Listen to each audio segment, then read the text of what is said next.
마스가 우리 국내 조선 업과 이제 미국의 협업 얘기를 하는 거겠죠. 이재명 대통령이 이번 순방의 마지막 일정으로 우리 시각으로 밤사이에 미국의 필리 조선소를 방문했습니다. 필리 조선소는 이런 마스가의 상징과도 같은 곳인데요. 화면부터 만나보겠습니다. K조선의 기적을 일궈냈던 것처럼 이제 한국과 미국이 힘을 모아 마스가의 기적을 현실로 빚어냅시다. This is just the beginning, following both President Trump's and President Lee's vision to revitalize the maritime industry and to playing a central role in making American shipbuilding great again. Go! 마스가! 보시는 것처럼 이재명 대통령뿐만 아니라 하나오션, 김동관 한화그룹 부회장도 함께했습니다. 원래 벤스 부통령이 참석을 검토했지만 일정상 문제로 성사되지는 않은 것으로 전해졌어요. 필리 조선소 이미 한화는 7조 원 추가 투자를 발표했고 트럼프 대통령이 제일 원했던 것 중에 하나가 이제 조선업. 참 우리나라도 대단한 게 5, 60년 전 배 하나 짓지 못했던 예전 조선 강국이었던 미국에 실제로 배까지 지어주는 이번 한미 정상회담에 어찌 보면 경제 협업으로서는 하이라이트였어요.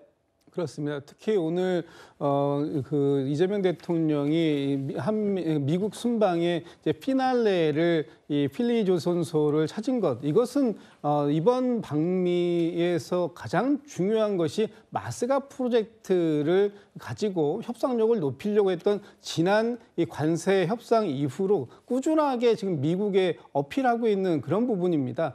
특히 이 필리 조선소는 이제 작년 12월 달에 저희가 이제 하나가 인수를 했는데 여기에서 앞으로 미국의 조선업을 새롭게 발전시키는 그런 마스가 프로젝트가 여기에서부터 시작된다라는 부분을 명확하게 하는 것이고요. 특히 이번에 트럼프 대통령에게 저희가 금속 거북선이라든가 이런 부분들까지 줬었던 이유가 우리의 조선업이 그만큼 충분히 경쟁력이 있었다라는 것을 다시 한번 확인시켜 준 것이고, 특히 지금 MRO라고 하나요? 미국의 이 군사 선박들을 우리가 수리할 수 있는 그런 능력들을 가지고 충분하게 양국이 윈윈할 수 있는 그런 방향들, 특히 그런 부분들을 한국의 조선소에서도 할 수 있다면 매우 긍정적인 효과를 낼 수 있다는 부분을 다시 한번 강조하는 그런 일정이었다, 이렇게 평가를 할 수 있을 것 같습니다. 이 필리 조선소 이번 관세 협상 1등 공신 조선업 마스가의 상징입니다.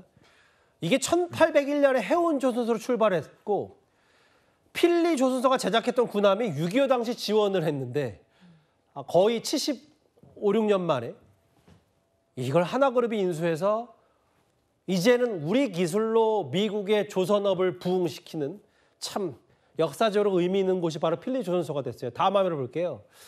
이렇게 한화 오션뿐만 아니라 이번에 삼성, 현대차, SK, LG 거의 200조가 넘는 대미 투자를 발표하면서 이번 한미 정상회담 이재명 대통령의 이른바 트럼프 데뷔 전에 많은 힘을 보탰습니다. 그런데 오늘 한 조간신문의 제목을 그대로 읽어드리면 제가 국내 기업 총수들, 그룹들은 이렇게 마치 마른 수건을 짜내듯이 돈을 지원해주고 있는데 재계의 여러 우려 표명에도 노란봉투법이 결국 국회 문턱을 넘었습니다. 실제로 현장에서는 일단 움직임이 시작이 됐습니다.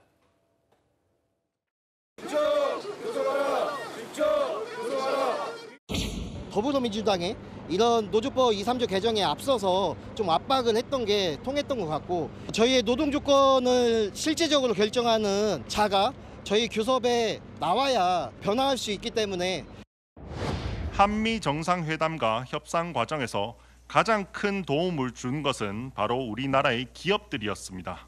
기업들의 노력에 이재명 정부에서는 최소한 파트너로서 존중하는 모습을 보여야 합니다. 충분한 논의와 협의 없이 강행된 노란봉투법과 상법 개정안은 기업뿐 아니라 노동자와 청년들의 일자리를 직접 위협하는 독약이 될 것입니다. 송영 대변인, 이 고소장을 제출해서 현대제철 하청노조가 일단 노란봉투법 이후에 첫 번째 움직임이 아닌가 싶기도 하고요.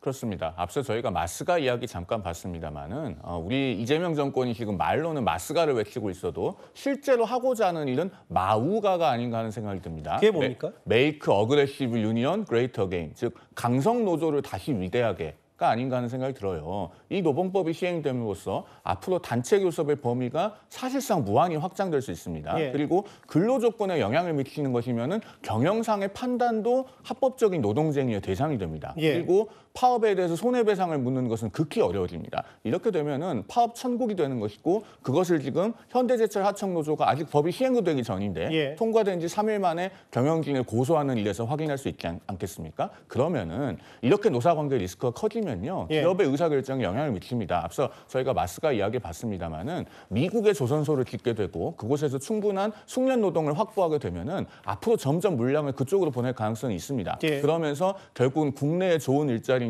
줄어들고 산업 공동화가 심화될 수 있거든요. 국민의힘에서 그동안 반대해온 것도 바로 이런 지점을 우려하는 겁니다. 우리가 2018년, 19년에 최저임금을 급격하게 인상을 하니까 결국에는 그 최저임금 일자리가 키오스크로 많이 대체됐습니다. 예. 지금 2025년에는 AI가 있고 로봇이 있고 마스가가 있습니다. 한 번 사라지고 외국으로 떠난 일자리가 다시 돌아오지 않게 되지 않을까. 그 점이 항상 가장 우려되는 겁니다. 알겠습니다.